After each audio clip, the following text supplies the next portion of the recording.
पूरे ब्रह्मांड में एक ही महाशक्ति है, माँ काली। काली! आखिर कौन है माँ काली, महाकाल की काली? इस एक शक्ति की 10 महाशक्ति।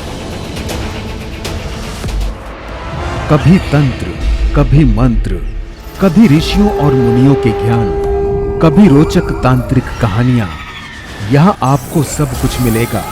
तो दोस्तों, आइए शुरू करते हैं आप सबके साथ आपके अपने चैनल तंत्र मंत्र में। काली का अर्थ है समय और काल। काल जो सभी को अपने में निगल जाता है। भयानक अंधकार और शमशान की देवी। वेद अनुसार समय ही आत्मा है, आत्मा ही समय है। माँ कालिका की उत्पत्ति धर्म की रक्षा और पापियों राक्षसों का विनाश करने के लिए हुई है। शास्त्रों के अनुसार माँ भगवती ने दुष्टों का अंत करने के लिए विकराल रूप धारण किया था, जिन्हें माँ काली के नाम से जाना जाता है। इनकी आराधना से मनुष्य के सभी भय दूर हो जाते हैं। कलयुग में 3 देवता जागृत कहे गए हैं: हनुमान, कालिका और भैरव। कालिका की उपासना जीवन में सुख, शांति, शक्ति, विद्या देने वाली बताई गई है। माँ कालिका की भक्ति का प्रभाव व्यवहारिक जीवन में मानसिक, शारीरिक और सांसारिक बुराइयों के अंत के रूप में दिखाई देता है, जिससे किसी भी इंसान के तनाव, भय और कलह का नाश हो जाता है।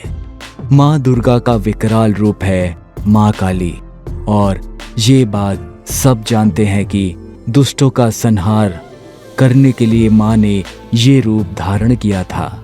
शास्त्रों में माँ के इस रूप को धारण करने के पीछे कई कथाएं प्रचलित हैं और उनका व्याख्यान भी वहां मिलता है।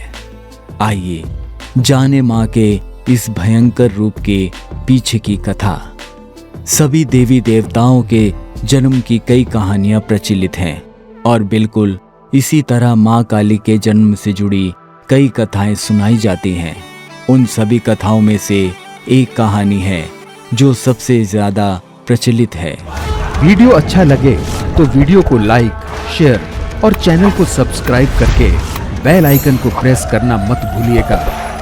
वीडियो में आगे बढ़ने से पहले अगर आपको भी तंत्र मंत्र से संबंधित कोई जानकारी चाहिए हो तो कमेंट बॉक्स में जरूर लिखिएगा। दारुक नामक राक्षस ने ब्रह्मा जी को प्रसन्न करने के लिए कड़ी तपस्या की। उससे प्रसन्न होकर ब्रह्मा जी ने उसे वरदान दिया कि उसकी मृत्यु केवल महिला के हाथों ही होगी, अन्य कोई भी उसे मार नहीं पाएगा।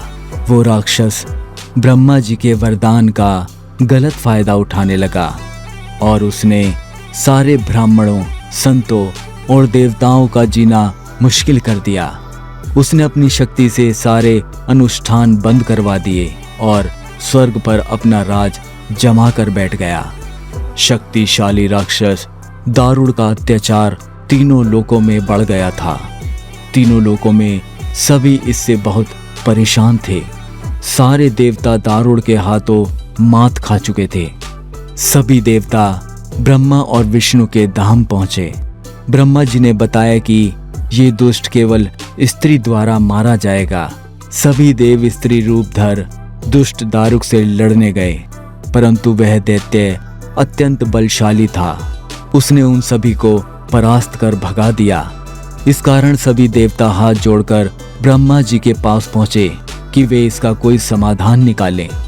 इसके बाद ब्रह्मा जी ने एक स्त्री का रूप लिया और दारुण से युद्ध करने चले गए, लेकिन वो भी इस असुर को हरा नहीं पाए। ब्रह्मा, विष्णु समेत सभी देव भगवान शिव के धाम कैलाश पर्वत पहुंचे तथा उन्हें दैत्य दारुक के विषय में बताया।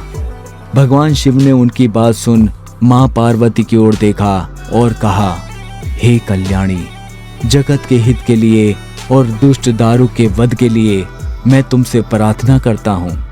यह सुन मां पार्वती मुस्कुराई और अपने एक अंश को भगवान शिव में प्रवेश कराया, जिससे माँ भगवती की माया से इंद्र आदि देवता और ब्रह्मा नहीं देख पाए।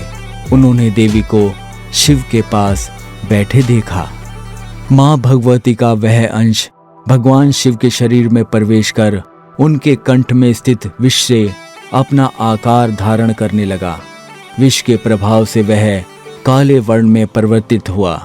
भगवान शिव ने उस अंश को अपने भीतर महसूस कर अपना तीसरा नेत्र खोला। उनके नेत्र द्वारा भयंकर विकराल रूपी काले वर्ण वाली माँ काली उत्पन्न हुई। माँ काली के ललाट में तीसरा नेत्र और चंद्र रेखा थी। कंठ में कराल विष का चिन्ह था और हाथ में त्रिशूल व नाना प्रकार के आभूषण व वस्त्रों से वह सुशोभित थी। माँ काली के भयंकर व विशाल रूप को देख देवता व सिद्ध लोग भागने लगे। माँ काली के केवल हुंकार मात्र से दारुक समेत सभी असुर सेना जलकर भस्म हो गई। माँ के क्रोध की ज्वाला से संपूर्ण लोक जलने लगा। उनके क्रोध से संसार को जलता देख भगवान शिव ने एक बालक का रूप धारण किया। शिव शमशान में पहुंचे और वहां लेटकर रोने लगे। जब माँ काली ने शिव रूपी उस बालक को देखा तो वह उनके उस रूप से मोहित हो गई।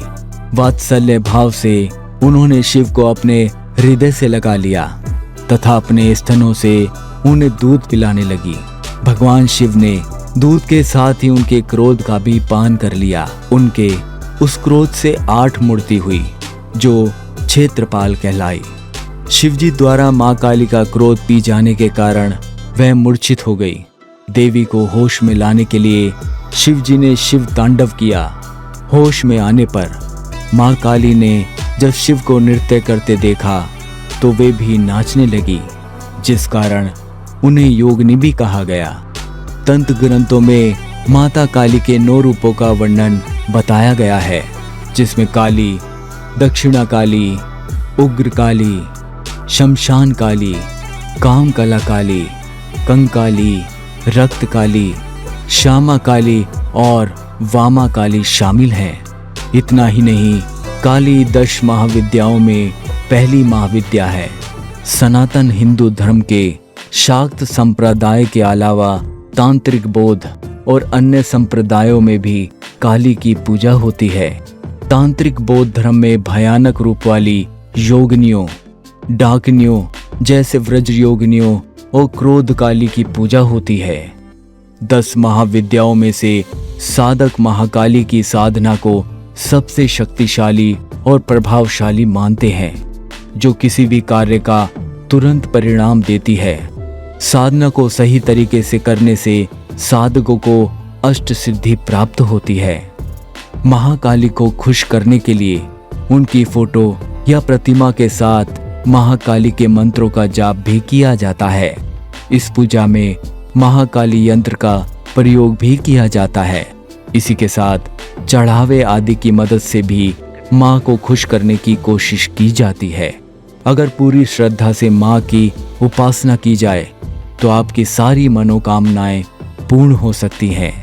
अगर माँ प्रसन्न हो जाती है तो माँ के आशीर्वाद से आपका जीवन बहुत ही सुखद हो जाता है। काली की पूजा या साधना के लिए किसी गुरु या जानकार व्यक्ति की मदद लेना जरूरी है। जय माता कालका की जय। तो मिलते हैं एक नए वीडियो के साथ, तब तक के लिए अपना ध्यान रखिएगा। यहाँ दी गई जानकारी इंटरनेट पर उपलब्ध सामान्य मान्यताओं और जानकारी पर आधारित है। तंत्र मंत्र इसकी पुष्टि नहीं करता है।